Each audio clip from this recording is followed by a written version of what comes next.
بسم اللہ الرحمن الرحیم۔ السلام علیکم دوستو، امید ہے آپ خیریت سے ہوں گے۔ اللہ تعالیٰ آپ کو شاد و آباد رکھے، ہر پریشانی مصیبت سے دور رکھے۔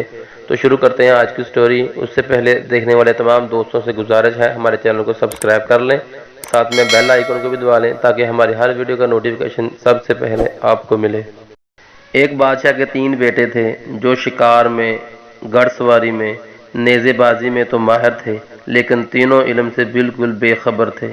بادشاہ نے منہ مانگے معاوضے پر کئی استادوں کو پڑھانے کے لیے مقرر کیا، لیکن تینوں مل کر استاد کو اتنا تنگ کرتے کہ ہر استاد خود ہی بادشاہ سے معذرت کر لیتا۔ آخرکار بادشاہ نے اپنی سلطنت میں اعلان کروایا کہ جو استاد میرے تینوں بیٹوں کو پڑھائے گا اسے معاوضے کے علاوہ قیمتی انعام دیا جائے گا، ساتھ ہی زندگی بھر شاہی خزانے سے اس کے خاندان کی کفالت بھی کی جائے گی۔ لیکن جب بادشاہ کے بیٹوں کو پڑھانے کی کسی نے حامی نہ بھری تو وہ بہت رنجیدہ ہوا، لیکن پھر بادشاہ کی حالت پر خدا کو رحم آ گیا اور خدا نے سورج ڈلنے سے پہلے ایک استاد کو بھیج دیا۔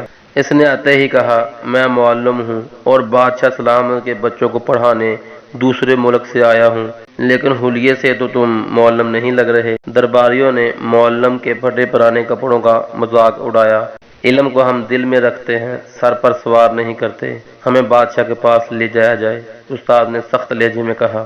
بادشاہ استاد کو دیکھ کر بہت خوش ہوا اور اس سے پوچھا، کیا آپ کو یقین ہے کہ آپ میرے بچوں کو علم کے زیور سے آراستہ کر سکیں گے؟ یقیناً آپ کے بچے علم ضرور حاصل کریں گے بادشاہ سلامت، ورنہ آپ میرا سر قلم کر دیجئے گا۔ بادشاہ استاد کے پر اعتماد لہجے سے متاثر ہوا۔ استاد کو شاہی مہمان خانے میں ٹھہرا دیا گیا۔ دوسری صبح استاد کی بچوں سے ملاقات کروائی گئی۔ بچوں نے استاد کو سلام کرنے کی بجائے انہیں دیکھ کر عجیب و غریب منہ بنا لیے، لیکن استاد محترم کے چہرے پر ناگواری کے اثرات نہ آئے۔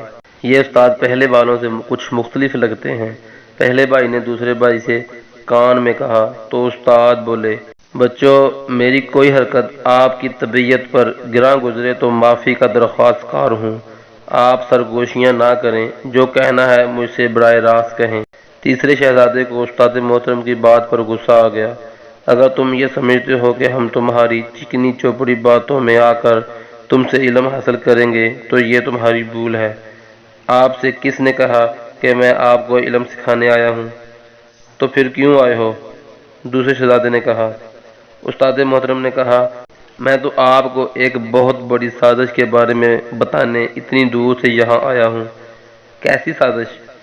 بچوں نے بے چین ہو کر پوچھا۔ آپ کو لگتا ہے کہ آپ نے ان تمام اساتذہ کو بھگا دیا جو آپ کو پڑھانے آئے تھے، تو یہ آپ کی سب سے بڑی بھول ہے۔ وہ لوگ چاہتے ہی نہیں تھے کہ آپ علم حاصل کریں۔ یہ بات سن کر تینوں شہزادوں کو شدید حیرت ہوئی۔ آپ کو کوئی غلط فہمی ہوئی ہے، آپ نہیں جانتے ہم نے ان بیچاروں کے ساتھ کیا کیا تھا۔ ہم نے کمرے کی دہلیز پر استاد کے آنے سے پہلے ہی تیل ڈال دیا اور جب وہ کمرے میں داخل ہوئے، تیل کی وجہ سے ان کا پیر پھسلا اور وہ دڑم سے گر گئے۔ یہ سن کر استاد محترم کو شدید افسوس ہوا، لیکن وہ ضبط کر گئے۔ وہ بھائی تیسرے استاد کا میں نے کیا حشر کیا تھا وہ بھی تو بتائیں، تیسرے شہزادے نے اپنے بڑے بھائی سے کہا۔ تیسرے والے استاد موٹے شیشوں والی اینک لگائے ہوئے تھے، وہ ہمیں ریاضی کے بارے میں بتا رہے تھے۔ میرے چھوٹے بھائی کو شرارت سوجی تو ان سے بولا، مجھے کچھ بھی نظر نہیں آ رہا، اور پھر زور زور سے رونے لگا۔ استاد جی پریشان ہو کر ان کی دل جوئی کرنے لگے۔ پھر شہزادے نے ان سے کہا، مجھے کچھ دیر کے لیے آپ کا چشمہ مل سکتا ہے، شاید اس سے کچھ مجھے نظر آئے۔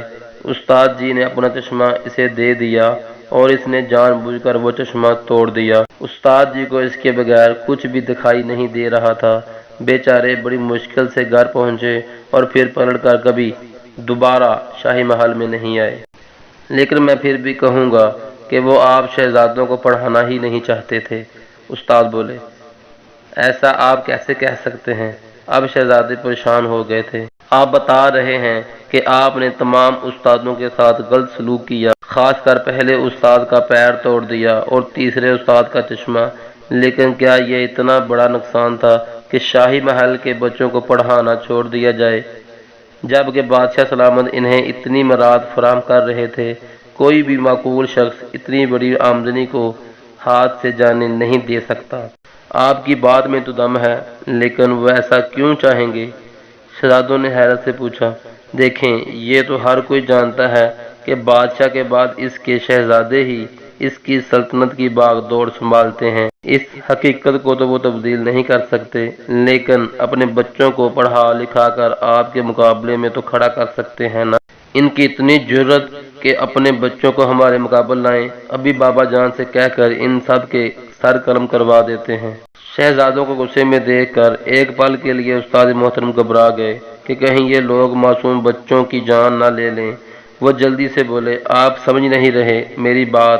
میرا مطلب یہ تھا کہ جب آپ علم سے بہرہ مند نہیں ہوں گے تو آپ کو شاہی خزانے کے انتظامات دیکھنے کے لیے، دوسری سلطنت میں خطوط لکھنے کے لیے، اور اگر کوئی مغربی ممالک کا بادشاہ آپ سے ملنے آتا ہے تو آپ کو ان سے بات چیت کرنے کے لیے بھی کسی تعلیم یافتہ انسان کی ضرورت پڑے گی۔ اس طرح گاؤں کے تعلیم یافتہ بچے آپ کے مد مقابل آ جائیں گے، آپ ان کے محتاج ہو جائیں گے، اور پھر شاہی خزانے میں اگر کسی نے پیسوں کی ہیر پھیر بھی کی تو آپ کو کیسے پتہ چلے گا؟ اس طرح ایک دن شاہی خزانہ ختم ہو جائے گا، آپ کی سلطنت کمزور ہو جائے گی، آپ کو محل سے نکلنا پڑے گا۔ استاد محترم نے آنے والے کل کا ایسا بھیانک نقشہ کھینچا کہ شہزادوں کو جرجری آ گئی اور انہیں اپنا مستقبل خطرے میں لگنے لگا۔ آپ ٹھیک کہتے ہیں، وہ لوگ ہمیں بیوقوف بنا گئے، لیکن ہم انہیں اپنے مقصد میں کامیاب نہیں ہونے دیں گے۔ ہم ضرور علم حاصل کریں گے۔ شہزادوں کی بات سن کر استاد محترم سوچ رہے تھے کہ کسی درست سمت میں لے جانے کے لیے اگر فرضی کہانی بنانی پڑے تو اس میں کوئی برائی نہیں۔